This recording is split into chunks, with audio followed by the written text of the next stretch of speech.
Property ખોટી છે, અમે દસ્તાવેજ કરી લીધો, અવૈધની રકમ ચૂકવી દીધી, સેજ ઇન્ડેક્સની અંદર અમારું નામ આવી ગયું. એના 15-17-20 દિવસ પછી, આશરે 15-17-20 દિવસ પછી અમારું નામ સેજ સર્ટિફિકેટમાં ટ્રાન્સફર કરવા માટે વૃંદાવનની ઓફિસ જે પહેલાદનગર છે ત્યાં ગયા.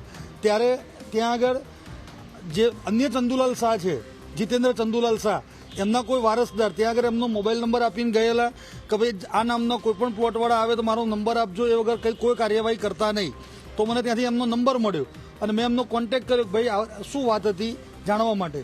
તો એમને મને જાણ કરી કે ભાઈ તમે જે પ્લોટ લીધો છે એમાં જે જીતેન્દ્ર ચંદુલાલ શાહ છે એ શાહ ઓરિજિનલમાં મારા કાકા છે અને એ 2001માં મૃત્યુ પામે છે. એમને મને એમનું મરણ સર્ટિફિકેટ મોકલ્યું. તો પછી મેં એમને મળવા ગયા કે ભાઈ આમાં વાત શું છે, મને થોડુંક ટેન્શન થયું એટલે એમને મળવા ગયા અમે. તો એમને બધા કાગળિયા બધા બતાવ્યા મરણ સર્ટિફિકેટને, અને પછી મને વાત કરવામાં આવી એટલે હું કન્ફ્યુઝનમાં હતો. એટલે મેં આ લોકોને બી બોલાવીને વાત કરી કે આમાં શું વાત છે, દસ્તાવેજ થઈ ગયો છે, ઇન્ડેક્સમાં નામ આવી ગયું છે, બધું છે. અને પછી મને કન્ફ્યુઝન લાગ્યું તો પછી EOWમાં મેં ફરિયાદ કરી.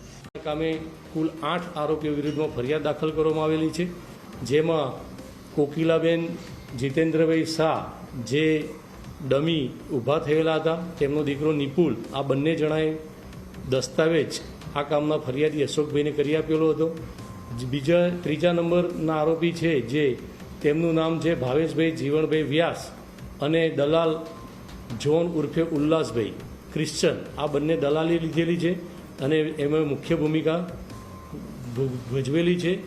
અને બે જે ઈસમો છે જે લોકોએ તેજસભાઈ શાહ અને ધર્મેશભાઈ પંડ્યા, તે લોકો આ દસ્તાવેજમાં સાક્ષી તરીકે રહેલા છે.